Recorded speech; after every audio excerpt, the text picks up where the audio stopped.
सोचिए, समंदर के बीचों बीच एक वीरान टापू है। उस टापू से बाहर जाने का कोई रास्ता नहीं है। वहां 10 अजनबी लोग एक हवेली में कैद हैं और उनके बीच एक बेरहम कातिल आ चुका है। हर कुछ घंटों में एक इंसान मारा जाता है और जब पुलिस वहां पहुंचती है तो टापू पर 10 की 10 लाशें मिलती हैं। कोई जिंदा नहीं बचता। तो आखिरी इंसान के मरने के बाद उस हवेली में वो खौफनाक खेल किसने खत्म किया? आज की डिटेक्टिव डायरीज की फाइल में हम खोलने वाले हैं क्राइम और सस्पेंस की दुनिया का सबसे बड़ा और सबसे डार्क पन्ना, अगाथा क्रिस्टी की masterpiece and then there were none. ये एक ऐसी कहानी है जिसने साइकोलॉजिकल थ्रिलर के सारे नियम बदल दिए। इसमें कोई डिटेक्टिव नहीं है, कोई पुलिस इन्वेस्टिगेशन नहीं है, सिर्फ 10 लोग, उनके बेहद घिनौने पाप और मौत का एक ऐसा खौफनाक चक्रव्यूह जो आपके दिमाग की नसें फाड़ देगा। अगस्त का महीना था। इंग्लैंड की चिलचिलाती धूप में 8 अलग अलग लोग एक रेलवे स्टेशन पर अपनी ट्रेन का इंतजार कर रहे हैं। ये 8 लोग एक दूसरे के लिए बिल्कुल अजनबी थे। इनकी उम्र, इनका काम, इनका रुतबा, सब कुछ एक दूसरे से बिल्कुल अलग था। लेकिन इन 8 में एक समानता थी। इन सबको एक बहुत ही अमीर और रहस्यमयी इंसान मिस्टर यू एन ओवन ने अपने प्राइवेट आइलैंड पर बुलाया था। इस आइलैंड का नाम था सोल्जर आइलैंड। यह टापू समंदर के बीचों बीच एक विशाल चट्टान की तरह खड़ा था। इसके चारों तरफ मीलों तक सिर्फ गहरा, काला और खौफनाक समंदर था। ट्रेन के सफर और फिर एक छोटी नाव के जरिए ये 8 मेहमान आइलैंड पर पहुंचते हैं। नाव चलाने वाले नाविक फ्रेड ने उन्हें चट्टान पर छोड़ा और वापस लौट गया। अब वो 8 लोग उस टापू पर पूरी तरह से अकेले थे। हवेली में पहुंचने पर उनका स्वागत 2 लोगों ने किया, मिस्टर रॉजर्स जो वहां का नौकर था और उनकी पत्नी मिसेज रॉजर्स जो खाना बनाती थीं। कुल मिलाकर हवेली में अब 10 लोग हो गए थे। लेकिन हैरानी की बात यह थी कि जिस इंसान ने उन्हें वहां बुलाया था वो मिस्टर ओवन वहां मौजूद ही नहीं था। मिस्टर रॉजर्स ने बताया कि मालिक किसी जरूरी काम में फंस गए हैं और वो कल सुबह तक पहुंचेंगे। मेहमानों को अजीब लगा, लेकिन हवेली की खूबसूरती देखकर सब शांत हो गए। सब लोग अपने अपने कमरों में फ्रेश होने जाते हैं। हर मेहमान ने एक अजीब चीज नोटिस की। उनके कमरों की दीवार पर एक पुरानी बच्चों की कविता शीशे के फ्रेम में टंगी हुई थी। कविता का नाम था 10 छोटे फौजी लड़के। कविता कुछ इस तरह शुरू होती थी। 10 छोटे फौजी लड़के खाने गए, एक ने खाना खाकर दम तोड़ दिया, बचे 9। 9 छोटे फौजी लड़के रात को सोने गए, एक सुबह उठा ही नहीं, बचे 8। End quote. इस कविता में 10 लड़कों के मरने का अजीबोगरीब और खौफनाक तरीका लिखा था और आखिरी लाइन थी, एक छोटा फौजी लड़का अकेला रह गया, उसने खुद को फांसी लगा ली और फिर वहां कोई नहीं बचा। उसी वक्त सभी ने नोटिस किया कि डाइनिंग टेबल के बीचों बीच एक गोल शीशे की प्लेट पर कांच की 10 छोटी छोटी फौजी मूर्तियां सजाकर रखी हुई हैं। किसी को अंदाजा नहीं था कि ये मूर्तियां और वो कविता दरअसल उनकी मौत का ब्लूप्रिंट थी। पहली रात हवेली के शानदार डाइनिंग रूम में सभी 10 लोग बैठकर लजीज डिनर कर रहे हैं। बाहर समंदर की लहरें चट्टानों से टकरा रही है और अंदर सिगार का धुआं और शराब के गिलास छलक रहे हैं। माहौल बहुत ही खुशनुमा था। तभी रात के ठीक 9:15 बजे हवेली के सन्नाटे को चीरती हुई एक अजीब सी भारी और मशीनी आवाज गूंजने लगती है। वो आवाज किसी इंसान की नहीं थी, बल्कि बगल वाले कमरे में रखे एक ग्रामोफोन रिकॉर्ड से आ रही थी। मिस्टर रॉजर्स ने अपने मालिक की चिट्ठी पढ़कर वो रिकॉर्ड चालू किया था। वो आवाज कहती है, देवियों और सज्जनों, कृपया ध्यान दें, आप सभी पर मर्डर का इल्जाम है। कमरे में पिन ड्रॉप सन्नाटा छा जाता है। लोगों के हाथ से शराब के गिलास छूट जाते हैं। वो आवाज एक एक करके 10 लोगों के नाम पुकारती है और उनके उन घिनौने गुनाहों को पूरी डिटेल के साथ दुनिया के सामने नंगा कर देती है, जिन्हें कानून कभी साबित नहीं कर पाया था। आवाज गूंजती है, डॉक्टर आर्मस्ट्रांग, तुम एक कामयाब डॉक्टर हो, लेकिन तुम एक शराबी भी हो। तुमने शराब के भारी नशे में धुत होकर एक मासूम औरत का ऑपरेशन किया था और तुम्हारे कांपते हाथों ने उस औरत को ऑपरेशन टेबल पर ही मार डाला। डॉक्टर का चेहरा पसीने से भीग जाता है, आवाज आगे बढ़ती है। एमिली ब्रेंट, तुमने अपनी कुंवारी और गर्भवती नौकरानी को इतनी बेदर्दी से आधी रात को घर से निकाल दिया था कि उस बेचारी ने बेइज्जती और डर के मारे नदी में कूदकर अपनी जान दे दी। उसके खून के छींटे तुम्हारे हाथों पर हैं। जनरल मैकार्थर, तुम्हें पता चल गया था कि तुम्हारी पत्नी का अफेयर तुम्हारे ही एक जूनियर अफसर आर्थर रिचमंड के साथ चल रहा है। तुमने चुपचाप बदला लेने के लिए उस जूनियर अफसर को युद्ध के एक ऐसे मोर्चे पर भेज दिया जहां से जिंदा वापस आना नामुमकिन था। तुमने एक सोची समझी हत्या की। वेरा क्लेथॉर्न, तुम एक छोटे बच्चे सिरिल की केयरटेकर थी। तुम अपने प्रेमी से शादी करना चाहती थी, लेकिन पैसे के लालच में तुमने जानबूझकर उस छोटे बच्चे को समंदर की गहरी लहरों में तैरने भेजा और उसे वहां डूबकर मरने के लिए छोड़ दिया। फिलिप लोम्बार्ड, तुमने अफ्रीका के जंगलों में अपने फायदे के लिए 21 बेगुनाह आदिवासी लोगों का सारा खाना चुरा लिया और उन्हें घने जंगल में तड़प तड़प कर भूखे मरने के लिए छोड़ दिया था। विलियम ब्लॉर, तुमने पुलिस में प्रमोशन और रिश्वत के लालच में एक बेकसूर आदमी के खिलाफ अदालत में झूठी गवाही दी थी। उस बेकसूर को उम्र कैद हो गई और जेल के अंदर ही वो तड़प कर मर गया। एंथोनी मार्स्टन, तुमने अपने घमंड में अपनी तेज रफ्तार कार से 2 छोटे मासूम बच्चों को कुचलकर मार डाला और तुम्हें इस बात का एक रत्ती भर भी पछतावा नहीं हुआ। मिस्टर और मिसेज रॉजर्स, तुम दोनों ने लालच में आकर अपनी बीमार मालकिन को वक्त पर दवाई नहीं दी ताकि उसकी मौत के बाद तुम्हें वसीयत के पैसे मिल सकें। और आखिर में जस्टिस वॉरग्रेव, तुमने अपनी निजी दुश्मनी निकालने के लिए एक ऐसे आदमी को फांसी की सजा सुनाई जिसे तुम मरवाना चाहते थे।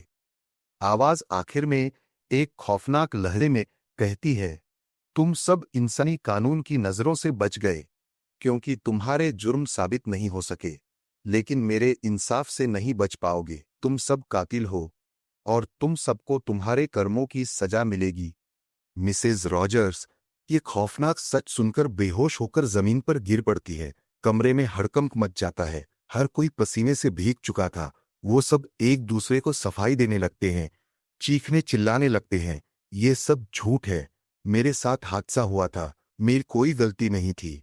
लेकिन उनके कांपते होंठ और झुकी हुई आंखें ये साफ बता रही थी कि वो ग्रामोफोन रिकॉर्ड 100% सच बोल रहा था। वो 10 के 10 लोग इंसान के भेष में छुपे हुए शैतान थे। तभी जज वॉरग्रेव ने कहा, UN01, अगर इसे तेजी से पढ़े तो ये बनता है अननोन, यानी अज्ञात। जिस इंसान ने हमें यहां बुलाया है वो एक पागलपन का शिकार है और वो हमारे सारे काले राज जानता है। लोग अभी उस सदमे से बाहर भी नहीं आए थे कि नौजवान एंथोनी मार्स्टन अपने घमंड में हंसने लगता है। वो कहता है, ये सब बकवास है, मैंने उन बच्चों को कुचला, वो सिर्फ एक हादसा था, किसी पागल ने हमारे साथ मजाक किया है। मुझे तो ये सब बहुत मजेदार लग रहा है। ये कहते हुए एंथोनी अपने गिलास में और शराब डालता है और उसे एक ही घूंट में पी जाता है।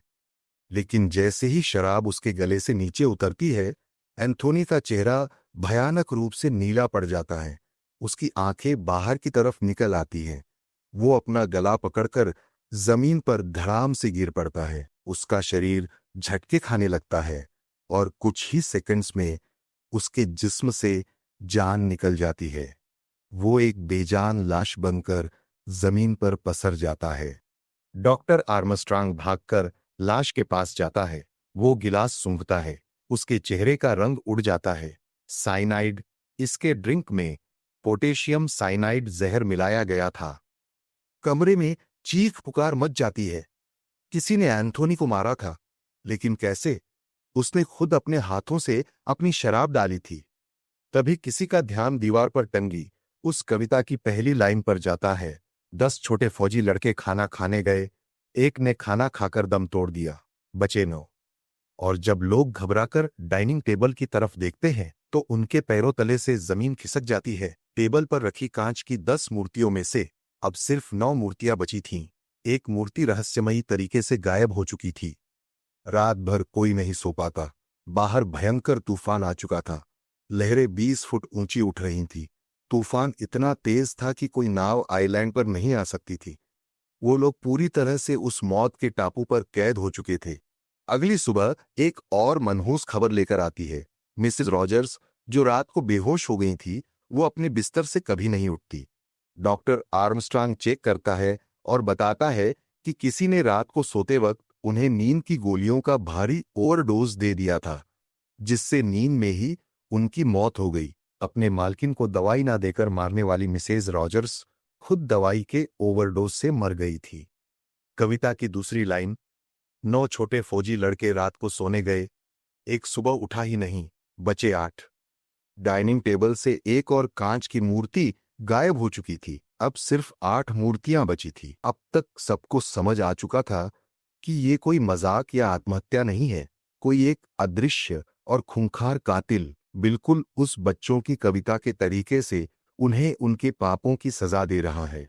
Ex army soldier Philip Lombard, doctor Armstrong और एक्स इंस्पेक्टर ब्लॉर तय करते हैं कि वो तीनों मिलकर इस कातिल को ढूंढ निकालेंगे। वो सोचते हैं कि मिस्टर ओवन नाम का वो पागल इंसान इस टापू पर किसी खुफिया गुफा या कमरे में छुपा बैठा है। वो तीनों पूरा टापू छान मारते हैं। वो चट्टानों के पीछे, समंदर के किनारे की गुफाओं में, हवेली की छत पर, बेसमेंट में, दीवारों को ठोक ठोक कर हर जगह उस कातिल को खोजते हैं। लेकिन टापू इतना छोटा और बंजर था कि वहां एक कुत्ते के छुपने की भी जगह नहीं थी। घंटों की मेहनत के बाद जब वो वापस हॉल में आते हैं तो उनके सामने जो सच खड़ा था वो मौत से भी ज्यादा डरावना था। टापू पर उनके अलावा और कोई इंसान मौजूद ही नहीं था। तो आखिर एंथोनी और मिसेज रॉजर्स को जहर किसने दिया? मूर्तियां कौन गायब कर रहा है? कभी बूढ़ा जज वॉरग्रेव सबको हॉल में इकट्ठा करता है और अपनी भारी सर्द आवाज में वो कड़वा सच बोलता है जिसे कोई सुनना नहीं चाहता था। मिस्टर यूएन ओवन कोई बाहरी इंसान नहीं है। अगर टापू पर कोई और नहीं है तो इसका सीधा सा मतलब है कि वो शैतान कातिल हम 8 में से ही कोई एक है। ये शब्द सुनते ही लोगों के चेहरों का खून सूख जाता है। हॉल में एक ऐसा सन्नाटा छा जाता है जिसे चाकू से काटा जा सकता था।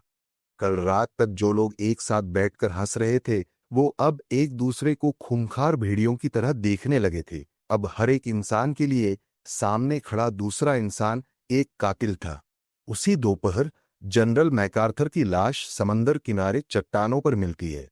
मैकार्थर सुबह से समंदर को घूर रहा था।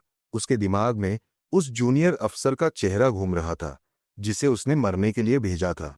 वो अपने पाप के पछतावे में पागल हो रहा था। किसी ने चुपके से पीछे से आकर उसके सर पर एक भारी चीज से वार करके उसका खोपड़ा फाड़ दिया था। कविता की तीसरी लाइन सच हो गई। 8 छोटे फौजी लड़के घूमने निकले, एक वहीं रुक गया, बचे 7। और डाइनिंग टेबल पर अब सिर्फ 7 मूर्तियां बची थीं। अब आइलैंड पर शक की बीमारी अपने चरम पर पहुंच चुकी थी। 7 लोग बचे थे। किसी को किसी पर भरोसा नहीं था। लोग खाना खाने से डर रहे थे कि कहीं उसमें जहर ना हो। अगली सुबह मिस्टर रॉजर्स हवेली में कहीं नहीं मिलता। जब सब उसे ढूंढने निकलते हैं तो उसकी लाश लकड़ी काटने वाली जगह पर मिलती है। नजारा बहुत ही विभत्स था। किसी ने लकड़ी काटने वाली भारी कुल्हाड़ी से उसके सर को बीच से 2 हिस्सों में चीर दिया था। कविता की अगली लाइन, 7 लड़के लकड़ी काटने गए, एक ने खुद को आधा काट लिया, बचे 6। कुछ ही घंटों बाद एमिली ब्रेंट, जो कि एक कठोर बूढ़ी औरत थी, डाइनिंग रूम में अपनी कुर्सी पर मरी हुई पाई जाती है। उसका चेहरा डर से मुड़ा हुआ था। उसके गले पर एक छोटा सा लाल निशान था और कमरे में एक मधुमक्खी भिनभिना रही थी। किसी ने उसे साइनाइड जहर का इंजेक्शन सीधी उसकी गर्दन में घोंप दिया था। एमिली को मरते वक्त उस नौकरानी की चीखें सुनाई दे रही होंगी जिसे उसने मरने के लिए मजबूर किया था। कविता, 6 लड़के मधुमक्खी के छत्ते से खेलने गए, एक को मधुमक्खी ने डस लिया, बचे 5। अब हवेली एक पागल खाने में तब्दील हो चुकी थी। 5 लोग बचे थे, जज Wargrave, doctor Armstrong, Lombard, inspector Blore और सेक्रेटरी वेरा क्लेथॉर्न। ये पांचों अब एक सेकंड के लिए भी एक दूसरे की आंखों से ओझल नहीं होना चाहते थे। वो तय करते हैं कि सब एक ही कमरे में साथ बैठेंगे। शाम के वक्त वेरा क्लेथॉर्न अपने कमरे में कुछ लेने जाती है। कमरे में अंधेरा था। जैसे ही वो आगे बढ़ती है, उसे अपने गले में एक ठंडी, गीली और चिपचिपी सी चीज महसूस होती है, जैसे पानी में डूबे हुए किसी बच्चे का ठंडा हाथ उसका गला घोंट रहा हो। वो अपनी पूरी जान लगाकर चीख पड़ती है, बचाओ, कातिल मेरे कमरे में है। नीचे हॉल से बाकी के चारों मर्द भागकर सीढ़ियां चढ़ते हैं और वेरा के कमरे में घुसते हैं। जब लोम्बार्ड टॉर्च चलाता है तो पता चलता है कि किसी ने छत के हुक से समुद्री घास का एक बड़ा सा गुच्छा लटका रखा था, जो अंधेरे में वेरा के गले पर छू गया था। लोम्बार्ड कहता है, ये सिर्फ एक डराने की चाल थी। कातिल वेरा को मारना नहीं चाहता था, वो सिर्फ हमारा ध्यान भटकाना चाहता था। तभी उन्हें एहसास होता है, जज वॉरग्रेव कहाँ है? वो हमारे साथ ऊपर नहीं आया। वो चारों भागकर वापस नीचे हॉल में आते हैं और उनके होश उड़ जाते हैं। जज वॉरग्रेव अपनी कुर्सी पर शांत बैठा हुआ था। उसने एक लाल रंग का पर्दा ओढ़ रखा था और उसके सर पर ऊन का एक नकली विग रखा था, बिल्कुल अदालत के जज की तरह। लेकिन सबसे खौफनाक बात, उसके माथे के बीचों बीच गोली का एक गहरा निशान था। खून की लाल धार उसके चेहरे से नीचे गिर रही थी। डॉक्टर आर्मस्ट्रांग आगे बढ़कर उसकी नब्ज चेक करता है और कहता है, जज वॉरग्रेव मर चुके हैं, किसी ने ठीक माथे पर गोली मारी है। टेबल से एक और मूर्ति गायब। अब बचे चार। अब बचे थे सिर्फ चार लोग।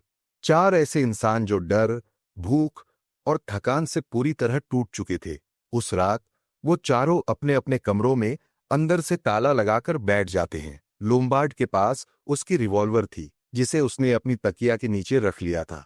रात के भयानक सन्नाटे में वेरा क्लेथोर्न को अपने कमरे के बाहर कदमों की आहट सुनाई देती है। इंस्पेक्टर ब्लॉर भी यह आवाज सुन लेता है। वो हिम्मत करके अपने कमरे से बाहर निकलता है। वो देखता है कि हवेली का मुख्य दरवाजा खुला हुआ है। ब्लॉर जाकर लोम्बार्ड और वेरा का दरवाजा खटखटाता है। वो दोनों बाहर आते हैं। वो देखते हैं कि डॉक्टर आर्मस्ट्रांग के कमरे का दरवाजा खुला है और डॉक्टर गायब है। लोम्बार्ड अपनी तकिया के नीचे हाथ डालता है। उसकी रिवॉल्वर भी गायब थी। ब्लॉर और लोम्बार्ड बाहर तूफान में डॉक्टर को ढूंढने निकलते हैं, लेकिन वो कहीं नहीं मिलता। टेबल पर अब सिर्फ 3 मूर्तियां बची थी। अगली सुबह तूफान थोड़ा कम हो जाता है। ब्लॉर, जो रात भर जागकर भूखा और चिड़चिड़ा हो गया था, वो खाना लेने हवेली के अंदर जाने का फैसला करता है। वेरा और लोम्बार्ड बाहर खड़े इंतजार करते हैं। तभी ऊपर से एक भयंकर और कान फाड़ देने वाली आवाज आती है, धड़ाम। वेरा और लोम्बार्ड भागकर हवेली के पास जाते हैं। इंस्पेक्टर ब्लॉर जमीन पर मरा पड़ा था। हवेली की दूसरी मंजिल की छत से किसी ने एक बहुत भारी और बड़ा संगमरमर का भालू सीधे ब्लॉर के सर पर गिरा दिया था। ब्लॉर का सर पूरी तरह कुचला जा चुका था। कविता की लाइन, 4 लड़के भालू के पास गए। भालू ने एक को जकड़ लिया, बचे 3। लोम्बार्ड पागलों की तरह हंसने लगता है। डॉक्टर आर्मस्ट्रांग ही कातिल है। वो हवेली के अंदर ही कहीं छुपा है। लेकिन तभी वेरा क्लेथॉर्न चीख पड़ती है। उसकी नजर समंदर के पानी में चट्टानों के बीच फंसी एक चीज पर पड़ती है। वो किसी इंसान के कपड़े थे। वो डॉक्टर आर्मस्ट्रांग की सड़ी हुई लाश थी। किसी ने रात को ही डॉक्टर को चट्टान से नीचे समंदर में धकेल दिया था। कविता, 3 लड़के समंदर किनारे गए। एक को लाल मछली निगल गई, बचे 2। अब कहानी अपने सबसे डार्क मोड़ पर पहुंच चुकी थी। टापू पर सिर्फ 2 लोग बचे थे, फिलिप लोम्बार्ड और वेरा क्लेथॉर्न। लोम्बार्ड, जिसने अफ्रीका में 21 लोगों को भूखा मारा था, और वेरा, जिसने एक बच्चे को डूबने दिया था। लोम्बार्ड के चेहरे पर अब एक खूंखार जानवर जैसे भाव थे। डॉक्टर भी मर गया, जज भी मर गया। इसका मतलब कातिल हम दोनों में से ही कोई एक है। और मुझे पता है वेरा, कि वो कातिल मैं नहीं हूं। लोम्बार्ड धीरे धीरे अपनी जेब से वो रिवॉल्वर निकालता है जो उसे वापस मिली थी। वेरा की नसें फट रही थी। वो अपने अंदर की सारी चालाकी इकट्ठी करती है। वो मासूमियत का नाटक करते हुए कहती है, लोम्बार्ड, हम डॉक्टर आर्मस्ट्रांग की लाश को पानी में नहीं छोड़ सकते। क्या हम उसे बाहर निकाल सकते हैं? लोम्बार्ड भारी लाश को पानी से खींचने के लिए नीचे झुकता है। इसी एक पल का वेरा को इंतजार था।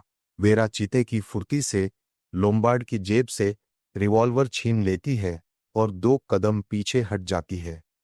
लोम्बार्ड पलटता है। वो वेरा की तरफ छलांग लगाता है। Bang bang. वेरा बिना कुछ सोचे ट्रिगर दबा देती है। गोली सीधी लोम्बार्ड के सीने के पार हो जाती है। लोम्बार्ड खून की उल्टी करते हुए जमीन पर गिरता है और तड़प कर मर जाता है। कविता की अगली लाइन, 2 लड़के धूप में बैठे, एक जलकर खाक हो गया, बचा एक अंडकोट। वेरा क्लेथॉर्न अब उस टापू पर अकेली जिंदा इंसान थी। उसने कातिल को मार गिराया था। वो हंसते हुए हवेली के अंदर वापस आती है।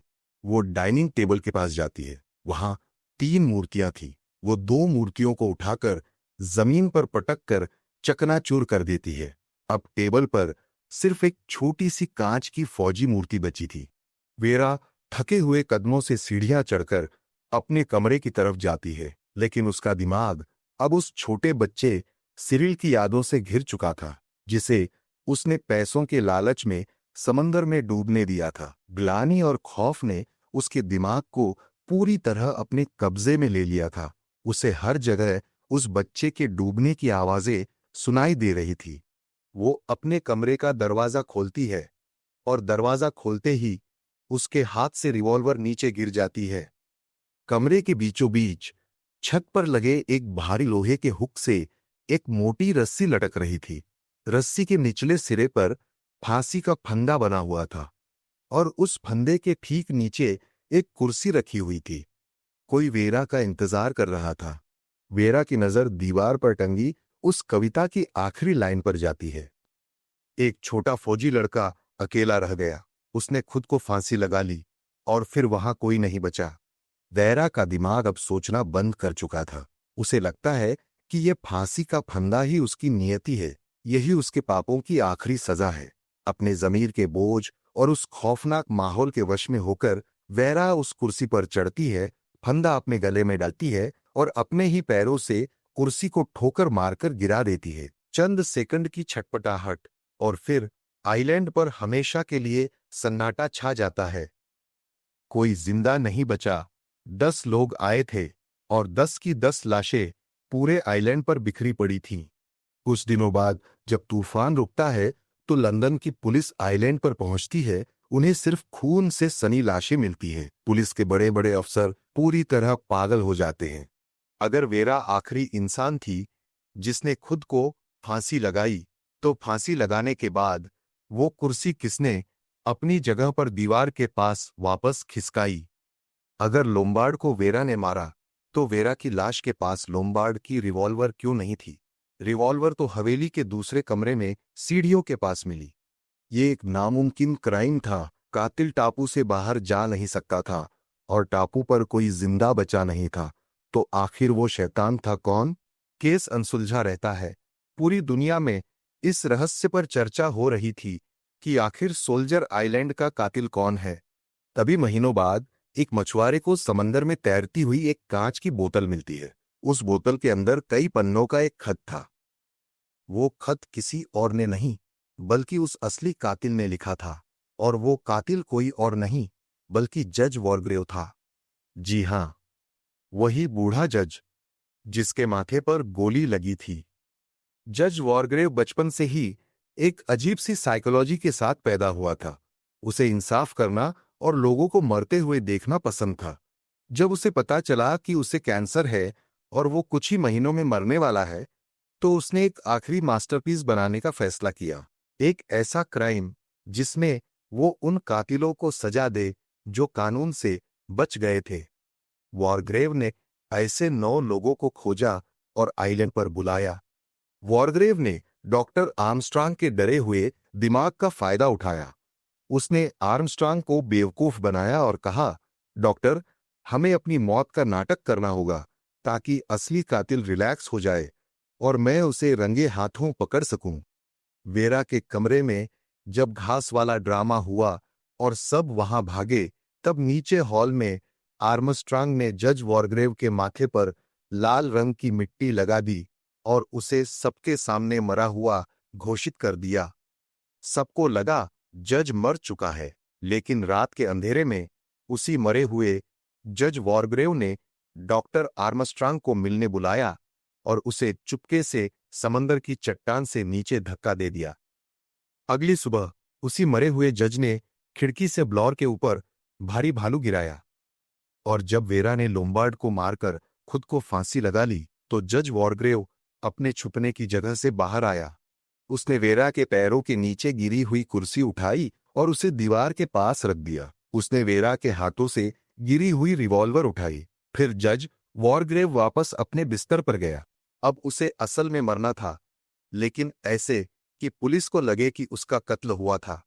वॉरग्रेव ने एक रबर की लंबी डोरी ली। डोरी का एक सिरा अपने चश्मे से बांधा और दूसरा सिरा कमरे के दरवाजे के हैंडल से उसने रिवॉल्वर को डोरी के बीच में फंसाया। फिर जज वॉरग्रेव बिस्तर पर लेटा और उसने अपने असली माथे पर ठीक उसी जगह गोली मार ली जहां लाल रंग लगा था। गोली चलते ही रबर की डोरी के झटके से रिवॉल्वर छिटक कर दरवाजे के बाहर हॉल में जा गिरी। वॉरग्रेव मर गया, लेकिन अपने पीछे वो एक ऐसा परफेक्ट मर्डर रूम छोड़ गया जिसने क्राइम हिस्ट्री की सारी किताबें बदलकर रख दी। ये थी अगाथा क्रिस्टी की सबसे खौफनाक और मास्टरपीस मर्डर मिस्ट्री। जज वॉरग्रेव एक हैवान था या एक ऐसा मसीहा जिसने उन कातिलों को सजा दी जिन्हें कानून नहीं छू सका? ये फैसला मैं आप पर छोड़ता हूं। अगर इस कहानी ने आपके दिमाग की कसरत करवा दी है तो इस वीडियो को तुरंत लाइक कीजिए। ऐसी ही रोंगटे खड़े कर देने वाली क्राइम स्टोरीज सुनने के लिए चैनल को सब्सक्राइब करना ना भूले। मैं मिलूंगा आपसे अगली मिस्ट्री में। तब तक के लिए सावधान रहिए।